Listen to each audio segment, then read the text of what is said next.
Bonjour les amis, j'espère que vous allez bien. Aujourd'hui on se retrouve pour un nouveau format de vidéo face caméra. Vous êtes toujours sur Au-delà du périph', le vlog moto qui vous fait redécouvrir la France. Et c'est parti pour la vidéo du jeudi.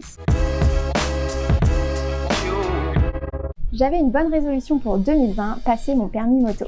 Après coup, je me suis dit que c'était peut-être pas la meilleure année pour le passer, car oui, en 2020, c'est l'année du changement au niveau des épreuves moto. Nouveau code moto, nouveau plateau, épreuve de circulation plus longue, bref, le changement, c'est maintenant. Le nouveau code moto prenait effet en mars 2020. Avec le confinement, tout ça, je ne sais pas si des candidats auront pu le passer juste avant, mais pour ma part, ça a été juste après. Juste après 2 mois enfermés à sagement réviser mes fiches moto. Et le 14 mai dernier, je passais la nouvelle épreuve du code moto. C'était chaud, mais je l'ai eu. Alors concrètement, à quoi est-ce que ressemble l'épreuve? Comment se déroule-t-elle? Que faut-il réviser? Je vous explique tout ça dès maintenant. Le code moto, c'est un nouveau code spécifique au permis moto.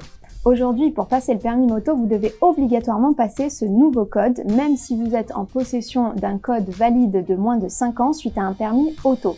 Autrement dit, on dit au revoir au code avec un grand C et bonjour au code au pluriel.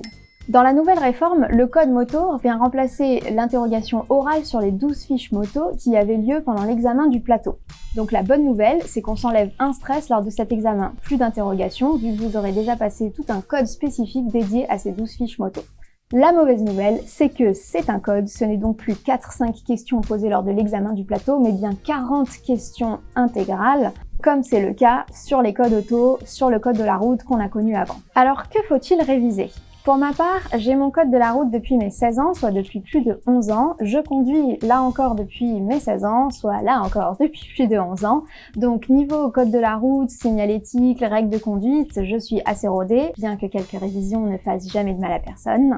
De mon côté, je me suis attelée à réviser les 12 fiches ETM. Et pour ce faire, j'ai utilisé l'application ETM Permis Moto. Je précise que cette vidéo n'est absolument pas sponsorisée. Vous vous doutez bien qu'avec 45 abonnés, on risque pas de l'être. Vous disiez quoi? Oui, l'application est très bien faite. Bon, mis à part son design un peu old school, un peu cheap, mais, et oui, il y a un mais, je me suis rendu compte le jour de l'examen qu'ils avaient parfaitement collé au vrai examen du code de la route, donc que ce soit le code auto ou code moto, je pense que c'est le même design. Et vraiment, on s'y retrouve, on n'est pas perdu, donc chapeau à eux. Je vous conseille bien entendu de prendre la version payante qui n'est qu'à 3 €, car là vous aurez accès à une multitude de questions, dont certaines que vous retrouverez à l'identique le jour de votre code moto.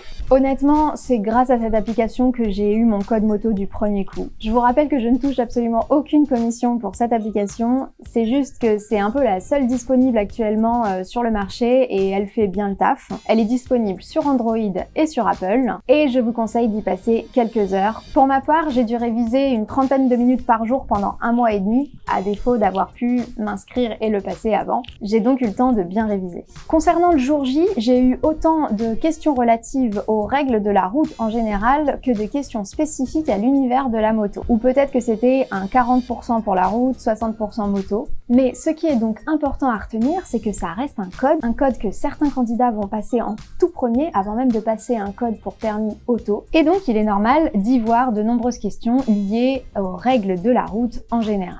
Ne lésinez donc pas sur ces questions. Quant aux questions liées à la moto, sachez qu'apprendre par cœur les 12 fiches ETM c'est toujours indispensable, mais qu'approfondir c'est encore mieux. Je m'explique. Si je n'avais pas fait de moto depuis 2 ans avec Loïc, je pense que je n'aurais pas pu répondre à certaines questions. Ce qui m'a le plus marqué, ce sont les questions spécifiques à la mécanique de la moto. On peut vous poser des questions relatives au repositionnement du rétroviseur, au réglage de la suspension arrière ou de la poignée d'embrayage. Bref, au plus vous serez calé niveau mécanique, au mieux vous serez préparé pour cette épreuve.